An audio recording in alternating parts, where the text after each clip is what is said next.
guys, j'espère que vous allez bien. Cette fois-ci, on va direction de la famille Kardashian West.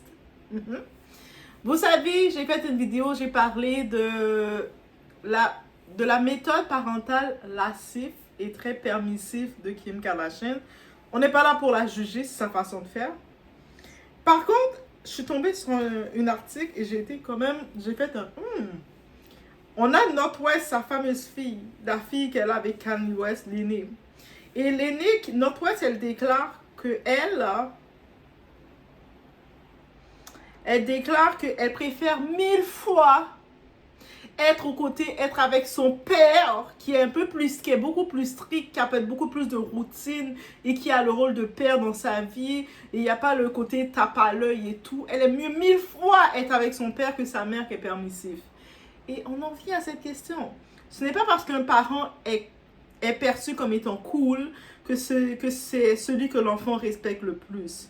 Northwest, a fait beaucoup parler d'elle en disant qu'elle choisirait son père, Kanye, 1000 fois plutôt que sa mère, Kim Kardashian. Mais derrière cette phrase, il y a une réalité bien plus profonde sur l'éducation, la structure et le besoin de limites chez un enfant. Et guys, on va en parler. Le but, c'est pas de dire Kim Kardashian est mauvaise, Kanye West est mieux. On va regarder ensemble concernant qu'est-ce qu'un enfant, des fois, on pense qu'un enfant a besoin, mais réellement, qu'est-ce qu'un enfant a besoin. It's about everything. Là, je mets le chapeau un peu d'étudiante en éducation spécialisée pour regarder le tout avec vous. Et on regarde le tout.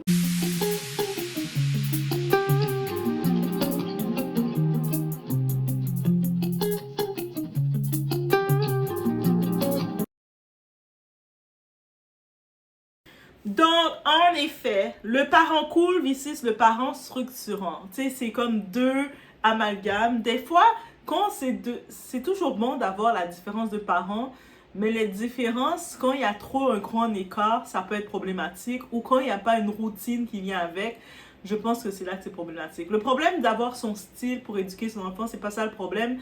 Mais dans ton style, il faut avoir la même routine.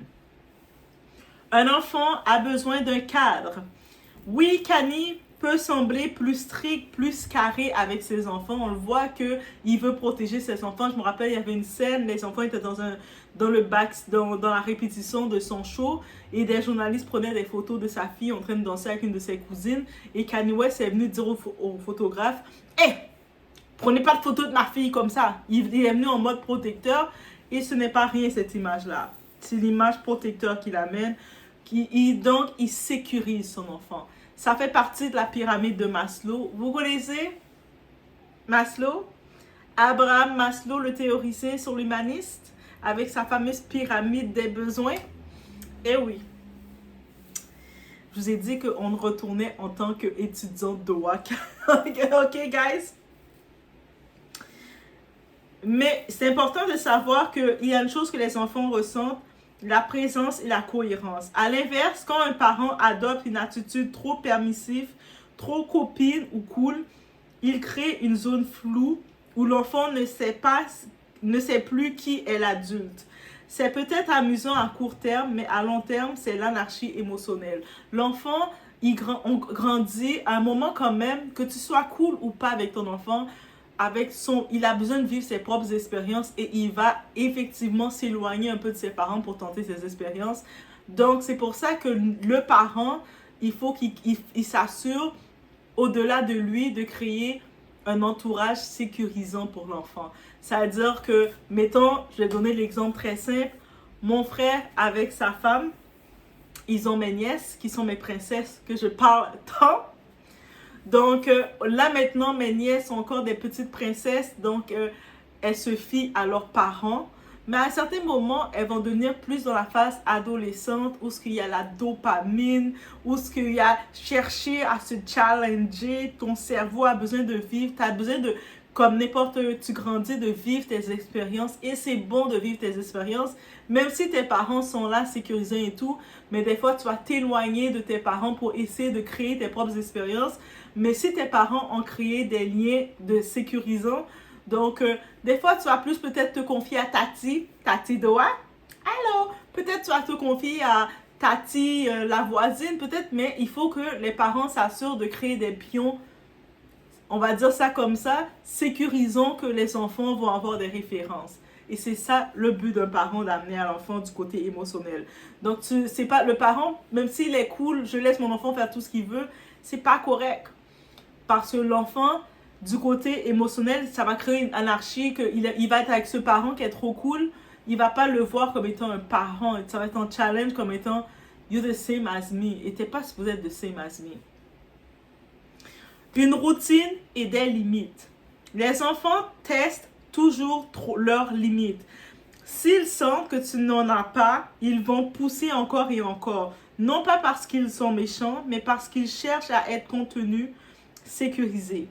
Les caprices comme un piercing du doigt à 11-12 ans, par exemple, ne sont pas de simples envies, mais une forme de test. Et le rôle du parent, c'est de dire non avec amour mais fermeté.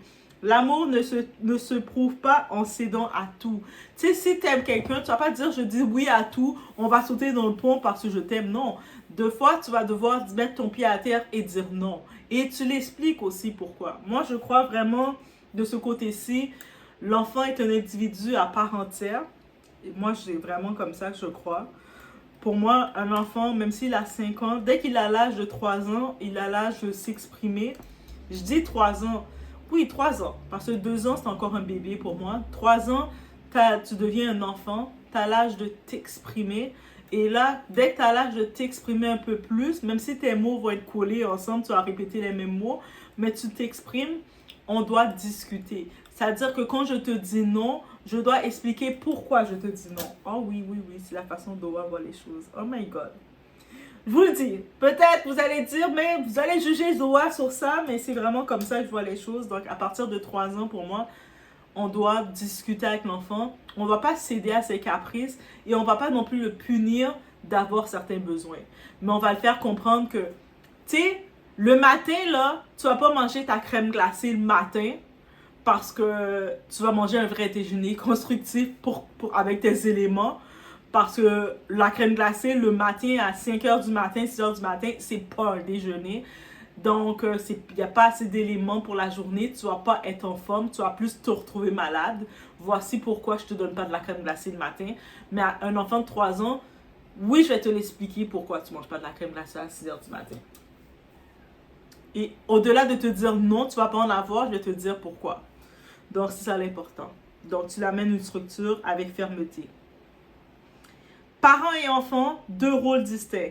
Un parent n'est pas censé être le meilleur ami de son enfant. Il faut déjà enlever ce mythe-là. Mon enfant, c'est mon meilleur ami. Non, ton enfant, oui, tu as une figure importante dans sa vie, mais c'est pas ton enfant ton meilleur ami. Il va avoir il va se faire ses propres amis. Il doit être une figure stable. Tu dois être la stabilité, être un repère, un pilier. C'est ça le rôle que tu as dans la vie de cet enfant. Cette séparation est essentielle. Elle enseigne le respect, la hiérarchie saine et la sécurité affective. Quand tout devient trop flou, donc l'enfant ne sait plus si c'est toi la figure stable ou si il fait ce qu'il veut avec toi, c'est un problème. Quand le parent cherche à être validé par son enfant, on perd la dynamique naturelle de guidance. Le parent est là pour guider l'enfant, mais si l'enfant il est flou avec toi, c'est comme il s'épuise, il te regarde, il te voit à son égal. Comment il peut s'attendre à être guidé par toi? C'est la même façon que tu arrives dans ton emploi. Il y a l'hiérarchie à l'emploi. Il y a ton boss qui vient donner les règles et toi, tu vas les appliquer. C'est tout à fait normal. Donc, il faut le voir comme ça. La sécurité avant le paraître. Lors du Met Gala, on se rappelle du fameux Met Gala, Kim avait amené Nord sur le tapis rouge alors que c'est un événement réservé aux adultes. Ce geste peut sembler mignon ou symbolique, mais il pose une vraie question. Où est la frontière entre inclusion et exposition prématurée? La sécurité d'un enfant, ce n'est pas seulement physique, c'est aussi émotionnel et médiatique. Un enfant surexposé grandit avec la pression du regard public avant même de se connaître lui-même. Et puis ça, quand tu fais ça, tu ne protèges pas l'estime de soi de l'enfant. L'enfant, tu le mets trop tôt dans les préjugés, dans les critiques des médias et tu sais comment les médias te critiquent et tout, t'exposes aussitôt que ça ton enfant. Non. et tout ça. L'enfant doit comprendre ce que tu fais. Quand un parent vit dans le luxe, la réussite ou la célébrité, mais que l'enfant ne comprend pas le sens de cette vie, il a un décalage. L'enfant finit par idéaliser le parent qui agit, qui est présent plutôt que celui qui délègue. Ce que North exprime, ce n'est pas un rejet de sa mère, c'est un besoin de sens, d'authenticité et de proximité réelle. Donc elle dit, elle préfère 1000 fois son père Kanye West parce qu'elle reconnaît son père est une superstar. Et alors que c'est flou concernant sa mère, et puis elle voit toutes les critiques, donc dans sa tête, elle se dit, ben, je vais plus m'associer à mon père qui est une superstar. C'est aussi simple que ça. Voilà. L'amour, c'est aussi la structure, guys. Kanye et Kim représentent deux polarités parentales. L'un structuré, parfois dur, mais engagé. L'autre permissif, glamour, mais émotionnellement distant. Et au fond, les enfants ne cherchent pas le parent parfait, mais celui qui reste, qui écoute, qui protège. Alors, avant de vouloir être le parent cool, demande-toi, est-ce que je suis le parent présent et cohérent? Tu sais, quand tu dis à un enfant, hey, il faut pas que tu fasses ça, ça, ça, et l'enfant te voit, tu dis, il faut pas que tu joues avec ton téléphone à table, et puis l'enfant te regarde, toi, tu es à table avec ton téléphone. You didn't make sense. T'as pas la cohérence. Qu'est-ce que tu me dis? Maman, tu me dis de pas faire ça, toi, tu le fais. Ah, mais moi, je fais ça pour le travail. Mais c'est quoi ton travail? Donc, tu mets l'enfant te contredire et se dire, mais qu'est-ce que tu me dis? Donc, c'est ça l'affaire. Parce qu'à long terme, c'est toujours celui-là que l'enfant choisit 1000 fois. Donc, voici, c'était mon petit retour face à la déclaration de Northwest et j'ai mis ma petite casquette d'étudiante en éducation spécialisée pour ce statut-ci. Donc, et puis juste pour vous dire, vous rassurer, il n'y a pas de guide du parent parfait. Sentez-vous pas mal, mais que vous avez été trop permissif et vous dites, oh my God, je suis tellement mauvais parent. Non, il n'y a pas de mauvais parent. Il n'y a pas de guide pour être parent. Dites-vous aussi qu'il y a la personnalité de l'enfant. Il faut détecter, c'est pour ça qu'à partir de 3 ans, on peut un peu plus détecter la personnalité de l'enfant. Il devient un enfant, il n'est plus un bébé seulement. Tu sais, avant 3 ans, c'est un bébé. Il fait et puis tu l'apprends. À 3 ans, il devient un enfant. Like, tu peux, même si c'est un petit enfant, mais il est un petit enfant quand même. Donc, tu peux un petit peu plus, il comprend c'est quoi sa couleur préférée.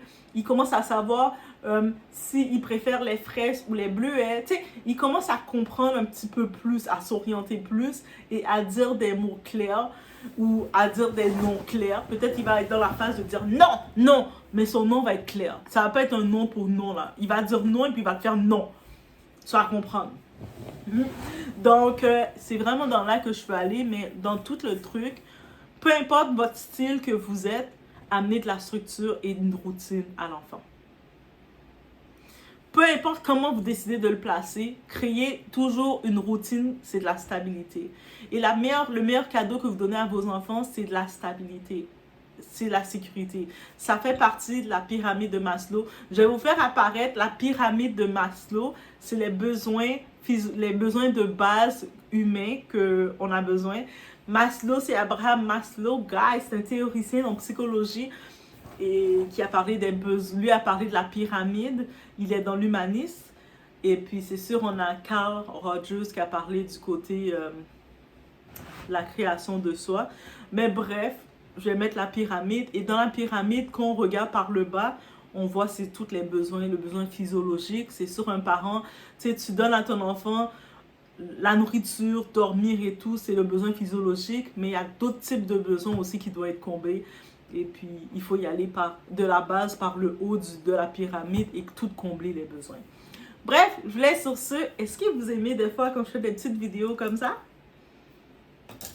Je vais en faire un peu plus, guys. Et même, comme vous dites, même quand vous allez voir, c'est des petites gossips d'actualité, je vais travailler pour essayer, dans les gossips maintenant, d'apporter des plans d'intervention qui pourraient être utilisés pour la situation. Eh oui, guys! On y va un petit peu plus. Je suis bientôt rendue dans mon deuxième stage, guys. Je ne sais pas encore où je vais faire mon deuxième stage. Si vous avez des idées, des contacts, des organismes, let me know dans les commentaires, contactez-moi, let me know. Je suis vraiment ouverte, Je suis pas comme si fermée, non, je vais pas travailler telle personne, je suis vraiment ouverte. Et puis, je pense que je veux être dans des milieux où je vais pouvoir créer de l'animation parce que c'est quelque chose que je veux vraiment faire. Tu sais, que ce soit des ateliers, je veux vraiment être dans ce milieu-là d'animation ou de coaching, que ce soit de groupe ou individuel. Je veux vraiment le faire comme ça. Donc, laissez-moi savoir. Mon stage commence en fin novembre. So, si vous avez des organismes, quoi que ce soit, vous dites, Doua, tu as tel contact, je te conseille de venir parce que je te vois dedans commencer à dire It's about everything. Non, laisse-moi savoir. On se retrouve au prochain vidéo, guys.